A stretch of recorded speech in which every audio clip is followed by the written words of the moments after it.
Salut! Aujourd'hui, on va explorer une suite un peu spéciale, une suite définie par une relation homographique.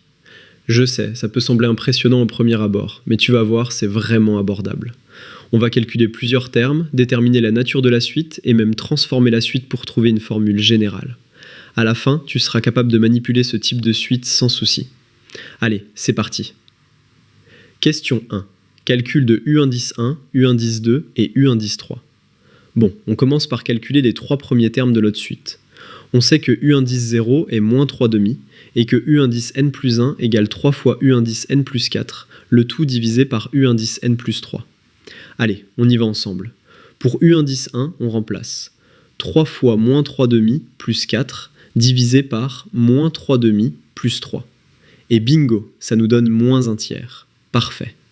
Continuons avec U indice 2. On fait 3 fois moins 1 tiers plus 4 divisé par moins 1 tiers plus 3. 9 huitièmes. Nickel. Et pour U indice 3, on calcule 3 fois 9 huitièmes plus 4 divisé par 9 huitièmes plus 3.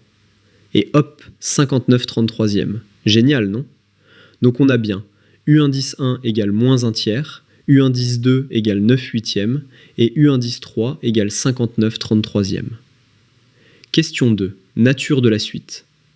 Maintenant, regardons si notre suite est arithmétique ou géométrique. Pour une suite arithmétique, les différences entre termes successifs doivent être constantes. Calculons U indice 1 moins U indice 0. Moins 1 tiers plus 3 demi. Ça fait 7 sixièmes. Puis U indice 2 moins U indice 1. 9 huitièmes plus 1 tiers. Ce qui fait 35 24e. Nickel. Les différences ne sont pas égales, donc ce n'est pas une suite arithmétique. Vérifions maintenant les quotients pour voir si c'est géométrique. U indice 1 divisé par U indice 0. Moins 1 tiers divisé par moins 3 demi, ça donne 2 neuvièmes. Parfait. U indice 2 divisé par U indice 1. 9 huitièmes divisé par moins 1 tiers. Oh, ça fait moins 27 huitièmes. Les quotients ne sont pas constants non plus. La suite n'est ni arithmétique ni géométrique, et c'est dans la poche. Question 4. Nature de V indice n. Passons maintenant à la suite V indice n, définie par V indice n égale U indice n plus 2, le tout divisé par U indice n moins 2. On veut montrer que cette suite est géométrique de raison 5. Calculons V indice n plus 1. U indice n plus 1 plus 2, divisé par U indice n plus 1 moins 2. Allez, on simplifie ensemble. On met au même dénominateur. U indice n plus 1 plus 2 devient 5 fois U indice n plus 10. Et U indice n plus 1 moins 2 devient U indice n moins 2. Après ce calcul et des simplifications, on arrive ce résultat. Et bingo, on obtient 5 fois U indice n plus 2 divisé par U indice n moins 2. Donc 5 fois V indice n. Parfait.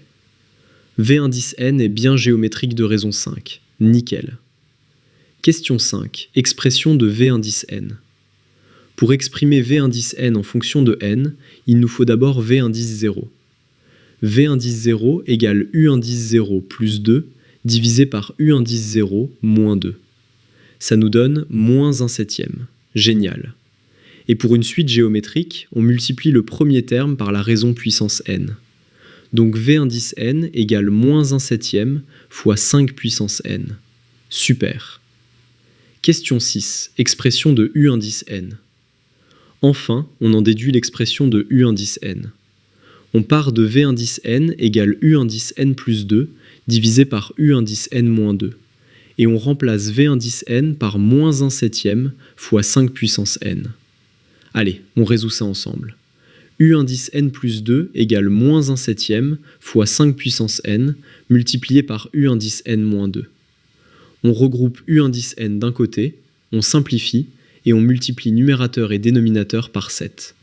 Et voilà, U indice n égale 2 fois 5 puissance n moins 14 divisé par 7 plus 5 puissance n.